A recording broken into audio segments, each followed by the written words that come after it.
இப்ப பாலாறு பொறுத்த வரைக்கும் ஆந்திரால வெறும் 33 கிலோமீட்டர் தான் கடந்து வருது. ஆனா அந்த 33 கிலோமீட்டர்ல 22 தடுப்பணைகள் இருக்கு. மூணாவதா இப்ப 23வது தடுப்பணை ஒண்ணு கட்டிட்டு இருக்காங்க. ஆனா தமிழ்நாட்டுல 222 கிலோமீட்டர் பயணிக்குது. ஆனா நம்ம ஊர்ல ஒரு 10 தடுப்பணைகள் மட்டும் தான் இருக்காங்க.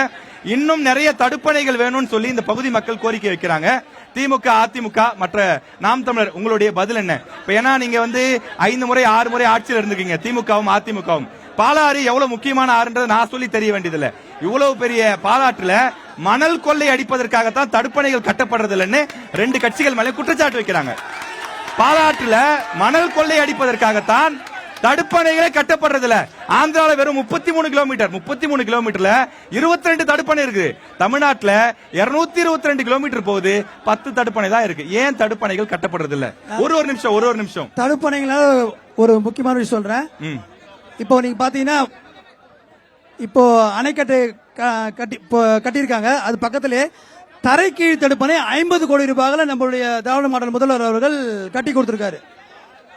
தரைக்கீழ் தடுப்பணை கிட்டத்தட்ட நீங்க சொன்ன 10 தடுப்பணையில கிட்டத்தட்ட 7 தடுப்பணைகளுக்கு மேல திராவிட முன்னேற்ற ஆட்சி காலத்துல தான் இன்னைக்கு கட்டப்பட்டிருக்குது. அதிகப்படியான தடுப்பணைகளை கட்டியிருக்க ஆட்சியும் திராவிட முன்னேற்ற கழக ஆட்சி தான். தொடர்ந்து பேசுங்க சார், பேசுங்க, முடிச்சிடலாம். திராவிட முன்னேற்ற கழக ஆட்சி தான். கண்டிப்பாக திராவிட மாடல் ஆட்சி 2.0ல அந்த 222 கிலோமீட்டர்லயும் அதிகப்படியான தடுப்பணைகளை எங்கள் முதலமைச்சர்கள் கண்டிப்பாக நிறைவேற்றி கொடுப்பார். ஒரே ஒரு கருத்து சொல்லிடுறேன். ஒரு பொதுமக்கள் எழுந்து பேசினாரு, கொஞ்சம் அமைதியா இருக்குப்பா. இல்ல சார், கொஞ்சம் அமைதியா பாலாறு பத்தி மட்டும் பேசுவோம். Please please. Thank you sir. ஐயா, எடப்பாடியார் ஆட்சியில் தான் அத்திக்கடவு அவிநாசி திட்டம் கொண்டு வரப்பட்டது. பாலாறு ராணிப்பேட்டை அது மாதிரி ராணிப்பேட்டை. ஐயா, எடப்பாடியார் ஆட்சி அமைந்தவுடன் 2026 ஆட்சி அமைவது நிச்சயம். ஆட்சி அமைந்தவுடன் ஒவ்வொரு 30 கிலோமீட்டருக்கு ஒரு இடத்திலே நிச்சயம் தடுப்பணை கட்டி கொடுக்கப்படும். அது மட்டுமில்லை, என் சகோதரி சொன்ன மாதிரி அந்த விசாரத்தில் பாதிக்கப்பட்ட மக்களுக்கு ஐயா எடப்பாடியார் இங்கு பிரச்சாரம் வரும்போது அடுக்குமாடி வீடு கட்டித்தரேன்னு சொல்லியிருக்காரு. அது நிச்சயம். பாலாறு. ஓகே, நன்றி சார், நன்றி மேடம். நீங்க அமையாது உலகன்னு சொல்லக்கூடிய ஒரே கட்சி நாம் தமிழர் கட்சி தான் இந்த அரசியல் களத்துல.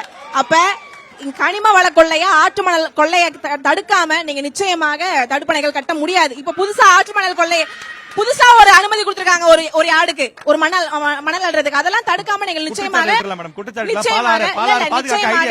தடுப்பணைகள் கட்ட முடியாது. நாங்கள் ஆட்சிக்கு வந்தால் நிச்சயமாக நாங்கள் செயல்படுத்தி காட்டுவோம்.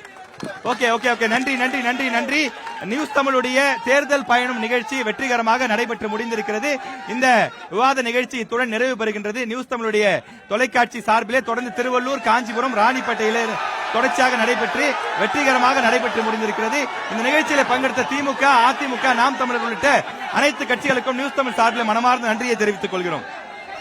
நன்றி சார். ரொம்ப நன்றி சார்.